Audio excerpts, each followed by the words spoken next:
Right, mga kakabsat, napansin natin si Amy Marcos pumunta doon pero hindi pinapasok. Pero bakit umayaw ang venue? Ayaw siguro madamay sa kaso. O sige, pakinggan natin si Attorney Enzo Recto, Mabsat. At syempre, sa mga bagong pasok, again guys, inulit ko, baka naman, huwag kalimutan mag-like and subscribe, Mabsat. Okay, pasok, Attorney. Pasok! Okay, let's do this. Umayaw ang venue. Ayaw siguro madamay sa kaso. Paano ba naman si NBA director, no? Diyos ko po. Kaso wala, kahit isang senador wala. Kahit isa wala. Takot silang makasuhan eh. Wala silang immunity. Mga duwag. Mayayabang lang.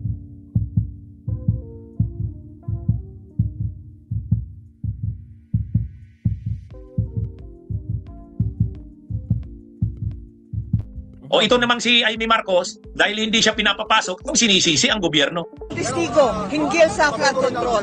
Kahit pa paano pilitin natin sa mapayapa at maayos na pamamaraan. Huwag yung ganito, huwag yung panggigipit. Dahil sigurado ako, ano man panggigipit ang gawin, lalabas at lalabas ang katotohanan. Agoy! Ang dali lang naman unawain yan eh. Ayaw ng may-ari ng venue na ituloy na ipagamit ang venue niya. Bakit? Sa tingin niya, magkakaproblema siya. Bakit? Dahil illegal yung pagtitipon. Hindi naman pala totoong blue ribbon yun. O, pero kung press con lang yun ha, press con. O pwede, di ba? Kung ako ang may-ari ng venue, pwede ba? Tawagin nyo na lang itong press con. Meeting na lang. Huwag nyo nang tawagin blue ribbon committee hearing. Di ba? Oo, ganun lang. Kung ako ang may-ari ng venue, sasabihin ko, pwede bang gawin nyo na lang itong meeting lang, magpipress con kayo, okay lang yun. Pero huwag nyo gawing blue ribbon hearing kasi mukhang ayaw ng Senado na tawagin itong blue ribbon committee hearing. O, di ba? O, ganun yun. Kaya anyway, gusto nila ng drama, itong si Amy, gusto rin ng drama, yung pinapalabas ni Amy, inaapi na naman sila, ginigipit na naman sila, o, the usual na drama. O, kaya yung hindi pagpapapasok kay Amy, hindi yun kagagawan ng gobyerno. Kagagawan ng may-ari ng venue. Inutusan yung security guard. Bakit? Ayaw niyang ma-involve. Sabi niya, hindi kami involved yan sa mga patipo na yan. Ayaw ng may-ari ng venue. Hindi sana naman mangyayari yun kung wag na nilang tawaging blue ribbon committee hearing. Ay problema, madrama sila. Gusto talaga nila tawaging blue ribbon committee hearing. Di ba? O, yan yung problema dyan. Yan yung problema dyan. Kaya, so ngayon, ang ginagawa ni Amy, nagdadrama. Kagagawa nila yan. Ito mga kabunyog, may official na statement ng nilabas ang may-ari ng venue, ang management. Ito yung official statement. Basahin natin. Ito yung official statement. Basahin natin para mas malinaw. Ito yung official statement. Basahin ko. Basahin ko ng buo. Lakihan ko pa. Pahayag ng Double Gem EDSA Garden Events Place Management sa scheduled BRC hearing ng Cayetano Black. Double Gem EDSA Garden Events Place respectfully informs the public that the scheduled Blue Ribbon Committee event at our venue will no longer proceed as originally planned. We would also like to reiterate that Double Gem EDSA Garden Events Place has no affiliation whatsoever with the organizers, participants, or subject matter of the event. Our role was solely that of an independent events venue provider. Any updates regarding the event, including any future arrangements or announcements, will be communicated through their appropriate official channels. We sincerely thank everyone for their understanding and cooperation. Ang linaw naman June 16, 2026. Yan yung dahilan. Ayaw ng may-ari ng venue na ma-involve dyan sa intriga na yan. Masyado ng maintriga, masyado ng mainit. Ganun lang naman Di ba mga kabunyog? Yun lang. Wag na nating lagyan ng anumang Wag na nating lagyan ng anumang yan. Ang problema, yung mga DDS linalagyan ng kulay politika. Ano ang ilinalagay nilang kulay politika? Na ginigipit daw sila?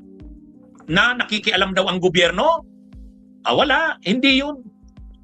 Ang sinabi ng Double Gem EDSA Garden Event sa venue place, ayaw nilang ma-involve dyan sa activity na yan. Kasi Blue Ribbon Committee hearing daw yan, hindi naman Blue Ribbon pala yan. mayroong official na Blue Ribbon, yung nandun sa Senado, yung kila Tulfo. Ay nagpipilit pa kasi itong grupo nila Cayetano at Marcoleta, si Defensor, akala mo naman, siya yung senador siya. Ang announcement pati ni Mike Defensor, matindi, akala mo siya ang staff ng Senado. Hindi. Kaya dun pa lang, medyo ayaw ng naiintindihan natin yung point ng tingnan nyo ito. Ito kasi yung lumabas kahapon na announcement yan, Together, we stand for the people. Blue Ribbon Committee hearing. Nakalagay yung venue. Double Gem EDSA Events Place. Ayan, di syempre, ay tapos, nagiging mainit na yung venue na yon. Pinag-uusapan na ayaw nilang madamay. Ganun lang naman. Wala namang masyadong, hindi naman dapat na masyadong lagyan ng yan. Malisya yan. Simple lang naman, umatras yung may-ari ng venue. Ayaw niyang ipagamit ang venue niya. Ayaw niyang madamay. Ganun lang. Sa tingin niyo ba tinawagan yung may-ari ng venue? Hindi. Nalaman niya sa TV. Nakita niya na nagiging mainit na yung lugar, yung venue niya. At nag-warning na ang NBI. Illegal yan. Bogus yan. Yung patawag na yan na Blue Ribbon nila Marcoleta, nila Cayetano. Bogus yan. Sino mang mai-involve dyan, sino mang a-attend dyan ay pwedeng makasuhan. Yan yung parang reminder ng NBI. Medyo siyempre natakot yung natakot yung may-ari ng venue. Ayaw niyang maipit yan. Ayaw niyang maipit. Masyado pa namang nakapublicize yung kanyang venue. Kaya maaga siguro kanina, nag-decide na yung may-ari. Nag-decide yung may-ari, wag na lang. Wag nang ipagamit. Pero ginagawan yata ng paraan ng asawa ni Mike Defensor Kanina kasi nakita ko sa balita, pumasok yung asawa ni Mike Defensor, kinakausap yata yung may-ari. Iwan natin kung mapapayag or magbago ng isip yung may-ari. Pero simple lang naman sana yan. Kung ako ang may-ari niyan, papayag ako. Sasabihin ko, payag ako, pero wag niyong tawaging Blue Ribbon Committee hearing. Kasi yan yung issue Yan yung medyo ayaw naming madawit dyan. Gawin nyo na lang itong nag-press con kayo dito, nag-meeting kayo dito, nag-press con kayo. Sige, kasi kami naman, events kami.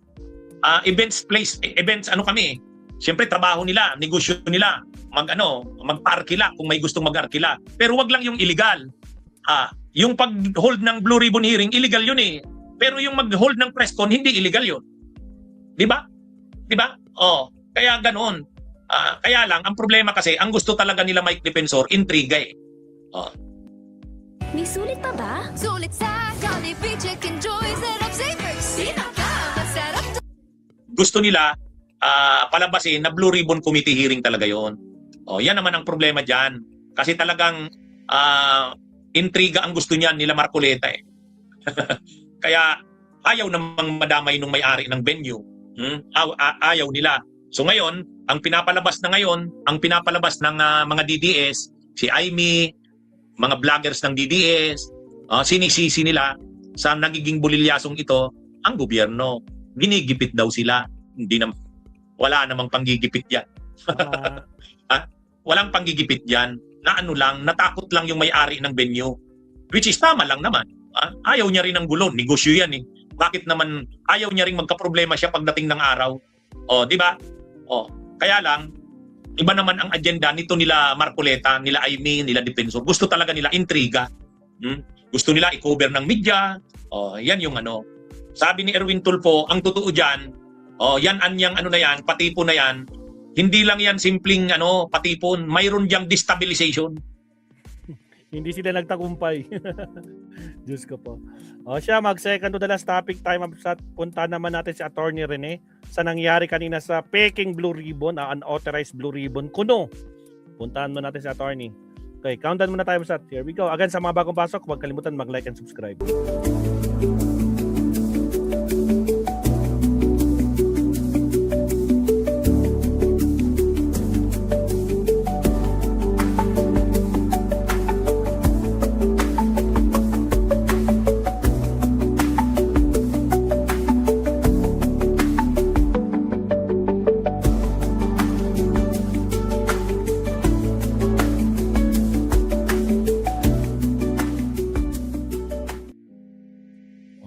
Mega love shout out, Mabsat. Nandito tayo kay Attorney Rene Bueno. Unauthorized Blue Ribbon, Mike Defensor calls for hearing outside the Senate.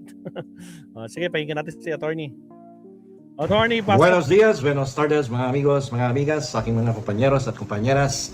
Magandang araw po sa inyong lahat. Ito po ang inyong lingkod, si Attorney Rene Bueno. So Bueno, maupo muna kayo at mag-usap tayong parang magkakatabi lang sa isang paborito nating kapihan. So, at kasi ang ating pong pag-uusapan ngayon ay yung latest chika sa politika. Akala mo teleserye sa gabi, pero ang totoo, pampar exam ang plot twist natin dito sa episode na to. At yung mga nakarang episode natin, although nagbibiro tayo, pero kung susuriin ninyong mabuti, ang aking mga dinidiscuss parang question, no, sa par exams. Ganito kasi yun, no? May binalita po ang GMA Network. Nito lang, no, tungkol kay dating Congressman Mike Defensor. Ito po nga idolin ninyo. Ito tong mama, no? Post ba naman ang lodi ninyo sa social media na may magaganap daw na Senate Blue Ribbon Committee hearing. Ito ang nakakapagtaka. Saan gaganapin yung Senate Blue Ribbon Committee hearing? Alam niyo ba kung saan? Sa isang pribadong events place dyan sa may EDSA. So nung marinig ito ni na Senator Win Gatchalian at siyempre yung tunay na chairman ng Blue Ribbon Committee na si Erwin Tulfo, si Senator Erwin Tulfo, siyempre napaaray yung Senado. Sabi tuloy sa balita, niloloko tayo no? Niloloko niya ang taong bayan, no? Pinag-aaralan ng araw ni na Senator Win kung ano yung legal na aksyon o legal na hakbang na pwede nilang isampa, no? Laban dito kay Senator losing senatorial candidate to kasi way back two senatorial elections ago, no? 2 beses na tumakbong senator ang pagkakaalam ko, no? At medyo hindi siniswerte ito sa Senado, pero ngayon umaaktong parang senador at nagyayaya ng Senate Blue Ribbon Committee hearing outside of the Senate premises.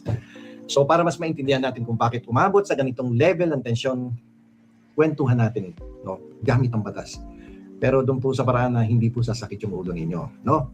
So, alam niyo sa totoo lang, yung kapangyarihan na ipinahiram ng ating mga kababayan sa mga public officials, hindi niyo po pwedeng ipahiram yan sa iba, no? At yan po ay, kumbaga, eksklusibo lamang kung sinong public official ang pinagkatiwalaan na mag-conduct ng investigation in aid of legislation dyan sa Kongreso. Sila lang dapat kung sino hinilal ng taong bayan at hindi kung sino-sino lang na pwede magpatawag ng Blue Ribbon Committee na wala namang otoridad, no? At kapangyarihan na ibinigay sa kanila ang ating saligang batas at mga rules and regulations ng Senado. So, mahirap yung gano'n. Basta-basta kanilang papasok sa eksena at umaasta na parang isang mambabatas at nagpapatawag ng Senate Blue Ribbon Committee. Okay. So, sa ilalim po ng ating 1987 Philippine Constitution, ako Article 6 na naman to, Section 21. Ang Senado po, ang Kongreso, sila lang dalawa ang may kapangyarihan na magpatawag na tinatawag nating inquiry in aid of legislation. No, sila lang ang pwedeng mag-imbestiga gamit ang pangalang Blue Ribbon Committee. So, bakit tinawag na Blue Ribbon yan? No, yung Blue Ribbon Committee, bakit siya tinawag na Blue Ribbon Committee? Kasi yung Red Ribbon, ang pangalan niyan, kasi kung kung ganito yan, kasi kung Red Ribbon